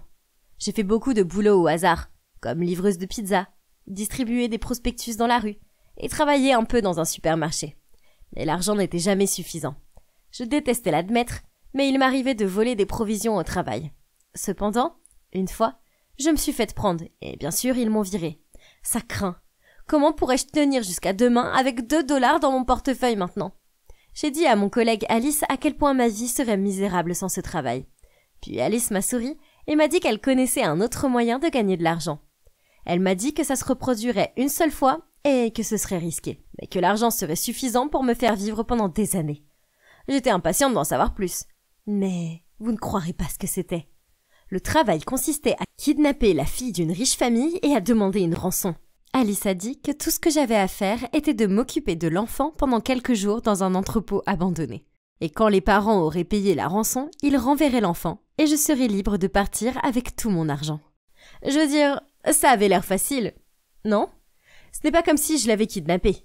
Je prenais juste soin d'elle pendant quelques jours. C'était plus comme une babysitter. Donc, rien ne pouvait mal tourner, pas vrai? La petite fille s'appelait Louise et elle avait juste 2 ans. Ses parents, Monsieur et Madame Taylor, étaient connus et ils étaient très riches. Le plan était en fait très simple. Tous les dimanches, sa nounou l'emmenait au parc et c'est là qu'elle devait être kidnappée. Vous vous demandez probablement si ça a bien tourné. Eh bien, je ne suis pas en prison en ce moment, alors voilà. J'attendais dans l'entrepôt et ils ont amené Louise. Maintenant, tout ce que nous avions à faire était d'attendre. L'entrepôt était assez miteux, mais il y avait de quoi survivre. Au début, Louise a beaucoup pleuré et je n'arrivais pas à la calmer. J'ai essayé de lui faire écouter Baby Shark sur YouTube. Écoutez-le ou pas, ça a marché et elle a arrêté immédiatement. Dans la nuit, Alice a appelé pour dire que les parents de Louise refusaient de payer et que la police était impliquée. Oh mon Dieu! Et maintenant quoi? Ils ne pouvaient pas me laisser ici avec cette gamine. La seule option à laquelle Alice a pensé était que Louise et moi nous cachions dans la ferme de ses grands-parents pendant quelques années. Puis, quand l'affaire se serait calmée et que tout le monde l'aurait oubliée, nous pourrions laisser Louise devant un poste de police. C'était de la folie! Mais quel choix avais-je? Le visage de Louise figurait maintenant sur tous les journaux et les pages web, sans parler du fait que je ne savais rien de l'éducation d'un enfant. Quel désastre! Mais hé, au moins j'aurais pu déménager dans une ferme. Donc, le lendemain matin, le cousin d'Alice, qui transporte les légumes de la ferme à la ville, est venu nous chercher et nous a conduits en toute sécurité à la ferme. C'était parfait, parce que les grands-parents d'Alice n'avaient pas de télévision ni d'internet. Donc, ils ne savaient rien de l'enfant disparu. Alice leur a dit que j'étais une mère célibataire et que je n'avais nulle part où vivre. Alors, ils nous ont chaleureusement accueillis et ont dit qu'en échange, je pourrais les aider à la ferme. Ces premières semaines ont été une torture. Louise était si méchante.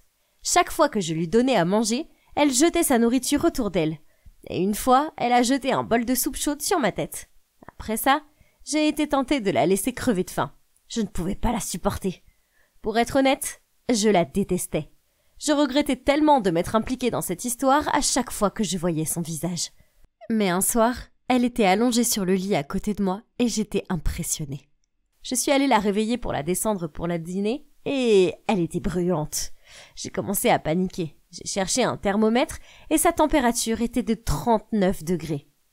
Je devais faire baisser sa fièvre. J'ai demandé aux grands-parents d'Alice de m'aider à acheter des médicaments pour elle. Je paniquais sérieusement, car elle tremblait maintenant. Je l'ai prise dans mes bras et j'ai réalisé que j'allais protéger cette petite fille quoi qu'il arrive. Elle avait l'air si innocente, et j'ai senti mon cœur s'ouvrir à elle. Nous avons dû nous endormir, car je me suis soudainement réveillée 1 heure plus tard, et j'ai été soulagée de voir que sa température était redevenue à la normale. Après cela, je me suis sentie plus proche de Louise, et honnêtement, elle était plutôt mignonne. Bientôt, je cousais ses petites robes et je cuisinais ses plats préférés. Nous avions en fait beaucoup de choses en commun. On aimait toutes les deux les macaronis au fromage, on détestait les carottes, et on était accros au chocolat. Très vite, 1 année s'est écoulée, et Louise a commencé à parler. Et puis, elle a commencé à chanter. Et oh les gars, elle est la chose la plus adorable qui soit. Et puis un jour, elle s'est tournée vers moi et m'a dit « Maman !» J'ai presque pleuré, je me sentais si heureuse. Mais ce n'était pas bien, je devais la rendre à ses parents. Elle ne méritait pas de vivre une vie loin d'eux, comme j'ai dû la vivre moi loin des miens. Alors, j'ai fait quelque chose de fou. J'ai vu que les parents de Louise cherchaient une femme de ménage à temps partiel. Alors j'ai utilisé un faux nom et j'ai postulé pour le job.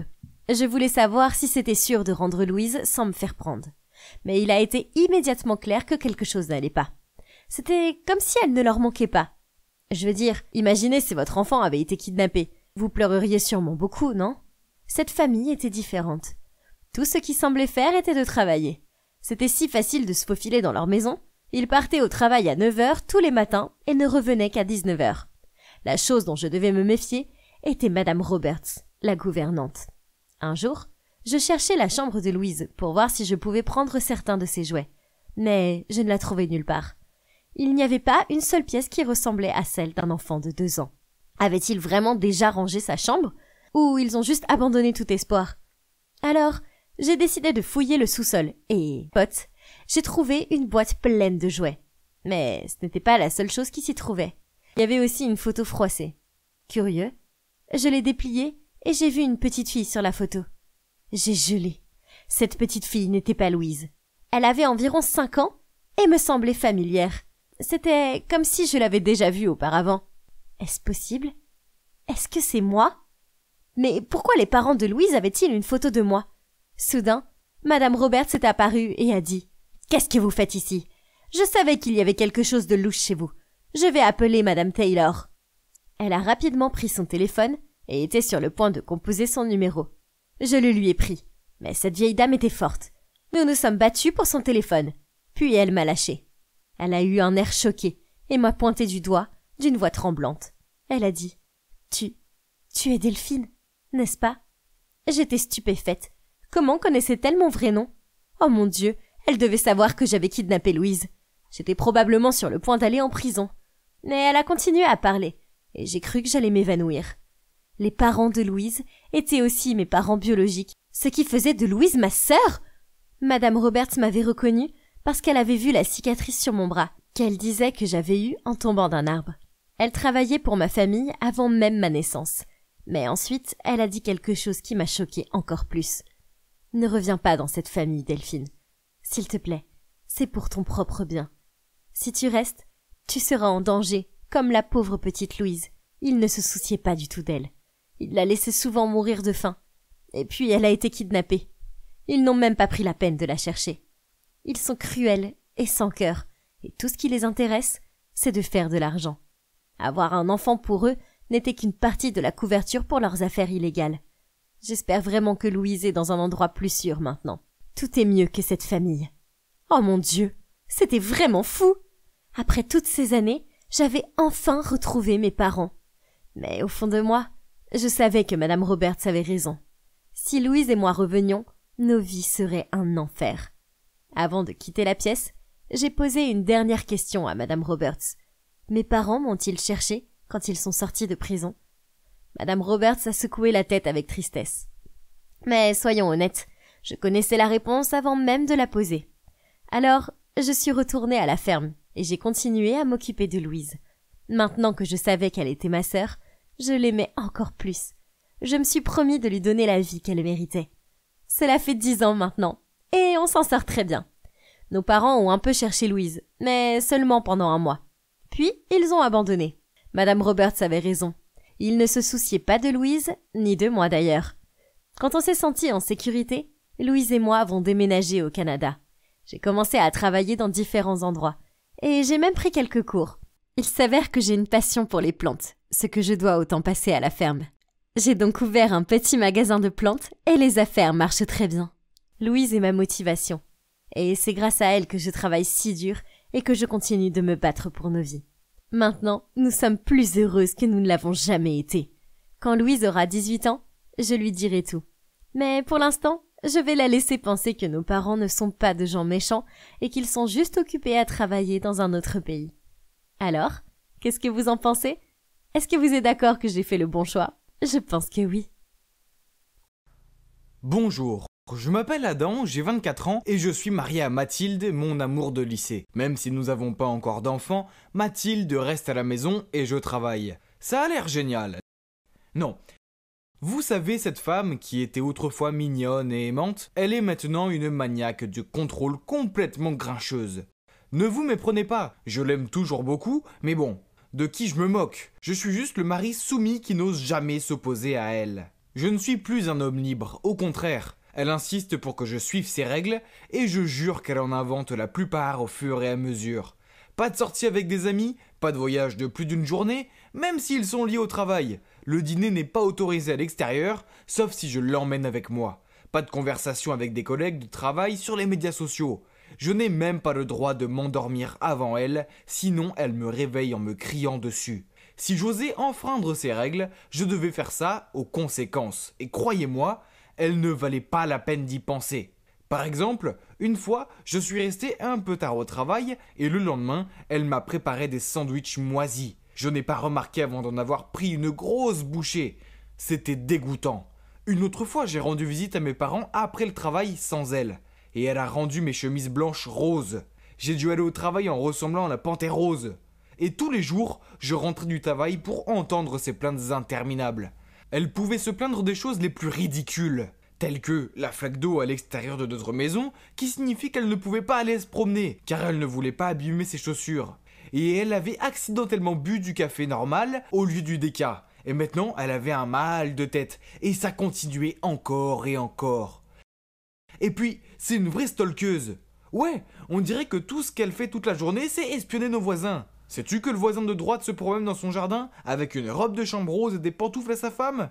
Et que la voisine d'en face chante des airs de Noël à son chien? Oh, on s'en fout.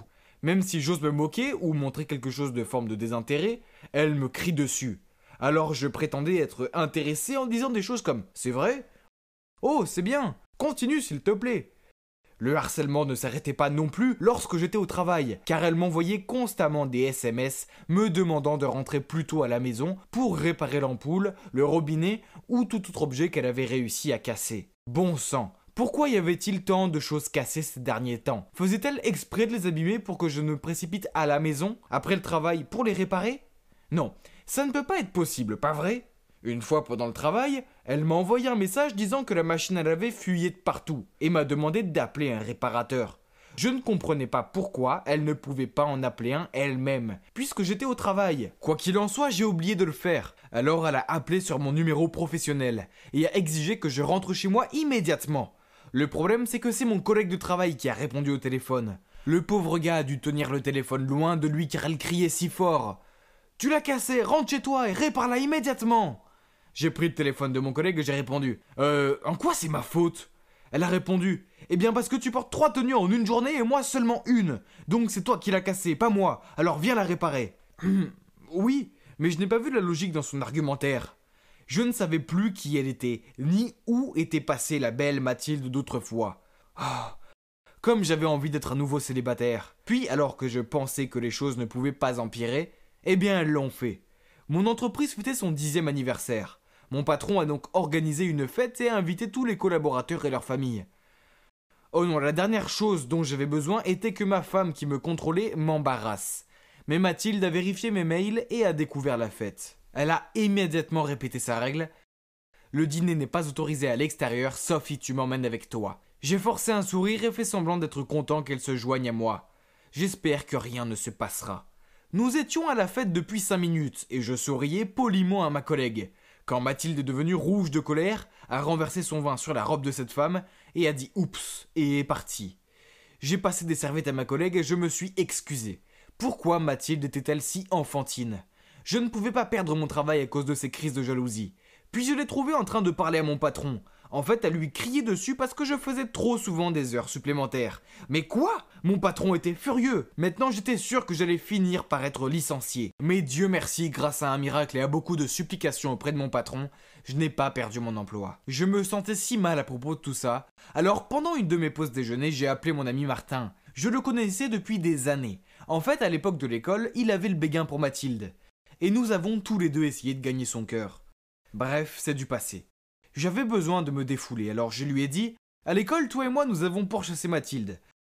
On s'est même battu pour elle. À l'époque, je pensais avoir gagné, mais maintenant, je pense que c'est toi qui as eu de la chance. » Martin a répondu « Tu sais pourquoi ta vie de couple est si étouffante? C'est parce qu'elle t'aime trop. Si vous avez besoin de plus de liberté, c'est très facile, il suffit de faire en sorte que ta femme t'aime moins. Ne t'inquiète pas, je suis là pour t'aider. » À ce moment-là, j'étais prêt à tout essayer. De plus, c'était mon ami, donc il me soutenait, n'est-ce pas? Alors le plan était de trouver à Mathilde un travail exigeant dans une autre ville. Comme ça, je n'aurais qu'à la voir que les week-ends. J'ai donc demandé à mon vieil ami de laisser Mathilde travailler comme présentatrice de nouvelles sur sa station de radio, sur le point de faire faillite. Mathilde était si contente quand elle a reçu l'offre d'emploi, elle m'a supplié de quitter mon travail et de partir avec elle. Mais je n'étais pas d'accord. J'ai trouvé des excuses en disant que mon travail était trop bon pour que je le quitte. Et je l'ai encouragé en lui disant que c'était une bonne opportunité pour elle. Et que je lui rendrais visite les week-ends. Après ça, la vie à laquelle j'ai toujours rêvé est arrivée. C'était un tel bonheur de rentrer du travail sans qu'elle m'harcèle. Je pouvais poser mes pieds sur le canapé, m'endormir quand je voulais et sortir dîner avec mes collègues sans avoir à l'emmener avec moi. Mais la maison était calme, trop calme. Oui, il n'a pas fallu longtemps pour que je me trouve à me languir d'elle. J'ai même dormi en serrant un de ses pulls. Puis tout d'un coup, tout a pris un sens. Mathilde avait agi de la sorte parce qu'elle s'ennuyait et se sentait seule, coincée à la maison toute la journée. Elle avait envie de me parler, mais je ne faisais que de me moquer d'elle. J'étais un mari tellement terrible. J'avais été idiot et je voulais que ma femme revienne. Alors sans attendre, j'ai acheté le plus gros bouquet de fleurs que j'ai pu trouver et je me suis rendu chez Mathilde dans l'autre ville. Mais quand je suis arrivé dehors, je l'ai vu parler à quelqu'un. C'était Martin, ce serpent vicieux et sournois. Puis je l'ai vu prendre sa main. Je me suis précipité vers lui et lui ai donné un coup de poing dans le nez. Mathilde a paniqué. « Adam, tu es fou, qu'est-ce que tu fais ?» Puis elle a regardé le nez de Martin qui saignait. J'étais furieux, alors j'ai lâché. « C'est un menteur, il m'a dit de te renvoyer juste pour pouvoir s'introduire dans ta vie. » Elle m'a regardé avec surprise et a balbutié. « Quoi ? Tu m'as renvoyé ? J'ai gagné ce travail et j'ai choisi cette vie. »« Non, j'ai secoué la tête. C'est moi qui ai tout organisé, je suis désolé, je suis un idiot. » J'étais sur le point d'embrasser Mathilde, mais elle m'a repoussé et a dit « Tu t'ennuies avec moi ? Pourquoi tu n'as pas...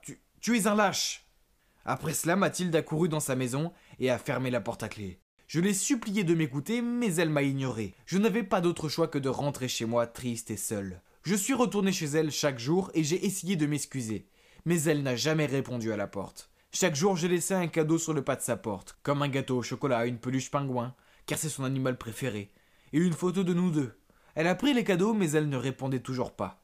Mais un soir, alors que j'attendais devant chez elle, je l'ai vue courir vers moi. Serait-ce qu'elle m'avait pardonné et qu'elle venait m'embrasser ? Mais non, un bandit l'a poursuivie et essayait de s'emparer de son sac à main. Je me suis précipité et j'ai plaqué ce bandit sur le sol. Elle avait tellement l'air soulagée que je sois là pour la sauver qu'elle m'a serré dans ses bras.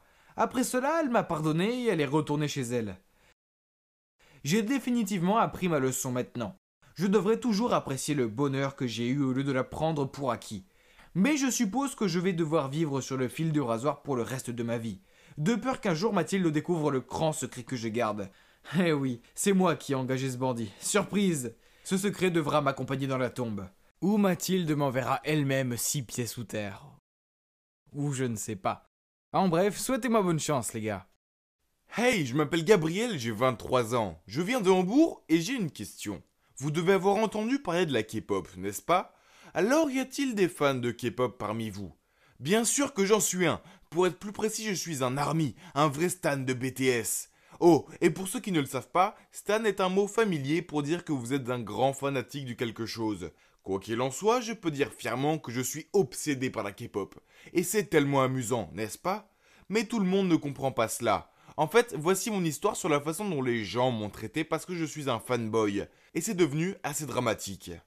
Les gens pensent toujours que nous aimons la K-pop juste parce que les stars sont belles. Mais non, ce n'est pas seulement ça. Sérieusement, je parie que ceux qui détestent la K-pop ne l'y ont même pas écouté proprement. Alors, vous qui détestez la K-pop, écoutez-moi et je vais commencer par remonter jusqu'au moment qui a changé ma vie, lorsque j'ai découvert la K-pop pour la première fois. Tout a commencé lorsque ma camarade de classe Rose regardait ce clip vidéo intitulé Dope pendant la récréation. J'ai été curieux et je l'ai rejoint. Et oh là là, je n'avais jamais vu quelque chose d'aussi impressionnant. Le tournage, la chorégraphie, c'était fantastique. Je n'arrivais pas à me sortir la chanson de la tête, et la vidéo était tellement amusante à regarder. Il n'avait pas besoin de filles sexy ni de super bagnoles pour la rendre accrocheuse. Ce n'est que du pur talent. Après cela, j'ai commencé à écouter davantage du K-pop, et je suis devenu un fan de plusieurs groupes, mais BTS est toujours mon unique véritable amour. Je les aime, et ça ne me dérangerait pas de les partager sur mon Instagram, qui m'aide aussi à me faire des amis parmi beaucoup d'autres armies du monde entier. Surtout des filles, mais aussi beaucoup de gars, et ils m'envoient souvent des messages pour me dire à quel point ils m'admirent pour être aussi ouverts qu'à mon amour pour la K-pop. Ils m'ont dit qu'ils aimeraient avoir le même courage que moi, car beaucoup d'entre eux se sont fait ridiculiser parce qu'ils aimaient les artistes masculins coréens. C'est ridicule. Nous sommes en 2021. Nous pouvons aimer qui nous voulons, et nous ne devrions pas avoir à taire nos passions. Cependant, je comprends parfaitement ce qu'ils ont ressenti. Je suis passé par là et c'est dur. Une fois au lycée, j'étais tellement content de montrer à Rose mon nouvel album de BTS. Nous hurlions et crions, tandis que je parcourais soigneusement chaque page comme si c'était mon bien le plus précieux. Quand un sportif est passé avec son équipe et me l'a arraché des mains, puis il a dit « C'est quoi ce magazine pour ados ? Ils avaient tous eu des recours à la chirurgie plastique, n'est-ce pas ?» Puis un autre type a dit « Pourquoi tu aimes ces types ? T'es gay ou quoi ?» Puis ils sont partis en riant. J'étais tellement en colère que je voulais le jeter si loin de la terre que même Google ne pourrait pas le trouver. Mais je ne pouvais rien faire. Ils étaient bien plus grands que moi et me réduiraient en miettes si j'essayais. Alors j'ai trouvé une meilleure idée. J'ai commencé à aller au gym. Je voulais être musclé comme John Cook. Comme ça, je n'aurais plus peur des losers qui s'en prennent à moi et mes amis. Oh, et au fait, je ne suis pas gay. C'est juste une autre chose que nous, les fanboys, devons gérer. Il n'y a rien de mal à être gay. Mais supposer que je le suis parce que j'aime la K-pop est stupide. La K-pop est pour tout le monde. Quoi qu'il en soit, après le lycée, les choses s'amélioraient car les gens au collège étaient moins curieux. Nous avions tous grandi, et vous ne croirez pas à quel point j'étais devenu musclé. Les filles ont commencé à s'intéresser à moi, mais il n'y avait qu'une seule fille pour laquelle j'avais du béguin. Elle s'appelait Alice, et elle était très mignonne. Cependant, il y avait juste un petit problème. Et par petit, je veux dire énorme. Elle n'aimait pas la K-pop. Une fois alors qu'on étudiait, elle s'est assise plus près de moi et m'a demandé avec un sourire « Qu'est-ce que tu écoutes ?» Puis elle a pris une de mes oreillettes. « Qu'est-ce que c'est, une sorte de chorale ?» Puis elle s'est mise à lire avec un regard dégoûté. « Quoi ? C'est mon parti pris, hein. Rap Monster pétait le feu. Je ne savais pas qu'elle était de si mauvais goût. Mais j'ai laissé passer cette fois-ci puisque je ne voulais pas en faire toute une histoire à la bibliothèque. Après ça, les choses ont repris et sa haine pour la K-pop est devenue plus évidente. Chaque fois que j'en parlais, elle roulait les yeux et changeait de sujet. Et quand les nouveaux clips sortaient et que j'avais hâte de lui montrer, elle se contentait de les faire défiler sur son téléphone et de les ignorer. À part ça, elle était toujours si gentille, et on a continué à sortir ensemble. Mais nous n'aurions pas dû. Une fois nous traînions au centre commercial, c'était un jour assez spécial pour moi car c'était l'anniversaire des débuts de BTS. J'étais si content et j'avais même mis mon sac à bandoulière BTS avec un porte-clés Koya pour compléter le look. Je trouvais que j'avais l'air très cool, mais Alice a éclaté de rire quand elle m'a vu et m'a dit « Oh mon Dieu, tu as emprunté le sac à ta sœur ou quoi ?» J'ai essayé de lui expliquer et lui ai dit « Non, c'est le mien et c'est mon bébé Koya. » Mais elle m'a juste coupé et a roulé des yeux en disant que nous serions en retard pour le cinéma. Elle a un peu cassé mon ambiance, mais c'était la journée des BTS, alors je ne voulais pas que quelque chose le gâche. On faisait la queue pour acheter du popcorn quand j'ai senti quelqu'un me taper sur l'épaule. Excusez-moi, je n'ai pas pu m'empêcher de remarquer votre Koya. Êtes-vous peut-être un Army ? Et j'ai terminé sa phrase par un cri. On était tellement contents qu'on a parlé dans un charabia que seuls les Army pouvaient comprendre. Il s'est avéré que J-Hope était son idole, et qu'il s'appelait Louis. Puis il m'a même offert des cartes photos qu'il venait d'imprimer. J'étais tellement plongé dans la conversation avec lui que j'ai oublié qu'Alice était là. Jusqu'à ce que lui se lui dise « Oh hey, c'est qui ton idole ? Je ne pourrais avoir des cartes pour toi aussi ?» Alice a pris un air offensé et a dit « Vous êtes malade ? Quelle paire de tarés ! J'en ai assez de ces trucs de K-pop !» Puis elle est partie en trombe. Nous sommes restés abasourdis. Mais bon, si elle ne pouvait pas respecter mon hobby et m'aimer pour ce que je suis, alors très bien, bon débarras Alice. Après cela, Louis et moi sommes allés dans un café pour parler de tout ce qui concerne BTS. Et jusqu'à ce jour, nous sommes toujours bons amis, et je suis reconnaissant d'avoir mis un terme à ma relation avec cette horrible fille. Après cette relation, j'ai laissé ma vie amoureuse un peu de côté, car j'étais occupé à regarder des vidéoclips en streaming, à voter pour BTS lors des remises de prix, et à suivre tout leur contenu en plus de mes études. J'étais parfaitement heureux de vivre ma petite vie de fanboy, sans aucune fille. Mais un jour, tout a changé. J'étais dans le bus pour aller en cours, car je ne me sentais pas assez bien pour conduire après une nuit blanche à regarder un live stream de BTS. J'ai dû m'assoupir parce qu'à l'instant d'après, je me suis réveillé et je m'appuyais sur l'épaule d'une fille. Je me suis rapidement excusé auprès d'elle et elle a simplement ricané. Puis j'ai regardé de plus près et, oh mon Dieu, je n'avais jamais rencontré une aussi belle fille dans ma vie. Elle était comme un mélange de 4 membres de Blackpink. Heureusement, j'étais assez intelligent pour lui demander son numéro et lui proposer de lui offrir une boisson pour me faire pardonner d'avoir presque bavé sur son épaule. Après la classe, nous nous sommes rencontrés dans un Starbucks et nous avons immédiatement sympathisé. Son nom était Emma et elle était si intelligente et jolie. Je devais la séduire pour qu'elle devienne ma petite amie. J'ai donc décidé de changer un peu de tactique. J'attendrai un peu avant de lui dire que j'étais un fanboy, et je me suis plutôt appliqué à en savoir plus sur elle d'abord et à lui faire comprendre qu'elle me plaisait vraiment. Puis au moment opportun, je partagerai avec elle ma passion pour la K-pop. Très vite, nous sommes devenus très proches et nous faisions tout ensemble, et j'ai finalement senti que le moment était venu. Je l'ai raccompagnée chez elle et j'ai décidé de mettre ma playlist de K-pop. À ma grande surprise, elle a semblé intéressée et m'a demandé ce que c'était. Je lui ai dit à quel point j'aimais ça, puis je lui ai demandé nerveusement « Ça ne te fait vraiment rien parce que d'habitude, quand je le dis aux gens, ils se moquent de moi. » Elle a juste souri et a dit « Ok, maintenant c'est mon tour. » Puis elle a mis du death metal, ce qui m'a presque fait dresser les cheveux sur la tête. Elle a ri et a dit « Je sais ce que tu ressens, le death metal n'est pas non plus la tasse de thé de tout le monde. Mais bon, on a le droit d'aimer ce qu'on veut, non? Je respecte le fait que tu aimes la K-pop. » Oh mon Dieu, Emma pourrait-elle être plus parfaite? J'ai hâte de lui montrer ma chambre aussi. Mais de façon inattendue, la nuit où je l'ai invitée, son visage a changé quand elle a vu tous mes posters et mes merch. Je lui ai montré mes collections, mes poupées, mes photos, mais elle s'est contentée de sourire et de me fixer. Puis elle a pris sa main et a dit « Gabriel, c'est vraiment cool. Mais tu ne penses pas que c'est peut-être un peu trop? Je sais que tu les aimes, mais tu devrais peut-être commencer à dépenser ton argent pour des choses concernant ton avenir aussi. » Puis elle m'a dit qu'elle voulait rentrer à la maison. Je ne peux pas nier que j'ai été blessé. Mais je savais que c'était la bonne fille pour moi, et qu'elle avait juste besoin d'un peu de temps pour comprendre que c'était plus qu'un simple hobby pour moi. J'étais donc déterminé à lui faire aimer la K-pop. J'ai commencé à lui envoyer des chansons, à lui recommander des émissions coréennes à regarder. Une fois, j'ai même prétendu que je l'emmenais en pique-nique. Mais je l'ai emmenée à Army Fest. Emma s'est laissée faire, mais elle ne semblait toujours pas intéressée. Puis la meilleure des nouvelles est arrivée. J'ai découvert que BTS allait donner un concert à Londres. Je voulais absolument y aller et j'ai parlé à Emma de prendre l'avion pour le concert. Mais elle a dit « Gabriel, n'est-il pas le même jour que notre concours de marketing? Il y aura des chasseurs de tête là-bas. Et tout, tu ne peux pas le manquer. C'est ta chance de décrocher un bon emploi. » Je m'en fichais et j'ai répondu en plaisantant « Mais j'ai attendu de les voir toute ma vie. C'est un rêve qui se réalise. Qui a besoin d'un travail quand on a BTS? Je vais à Londres, bébé. » Mais Emma n'a pas ri. En fait, elle s'est mise en colère et a commencé à me crier dessus en me disant que j'étais si immature et que si je ne grandissais pas bientôt, elle ne pourrait plus être avec moi. Elle a même pleuré en disant qu'elle avait besoin d'un homme responsable qui pensait à son avenir et elle est partie en courant. Après ça, c'était silence radio. J'étais coincé dans un dilemme. C'était mon plus grand rêve de voir BTS en concert. Mais pourquoi je me sentais si mal? J'ai décidé d'attendre quelques jours pour réfléchir et j'ai fini par réaliser qu'il y aurait d'autres concerts, n'est-ce pas?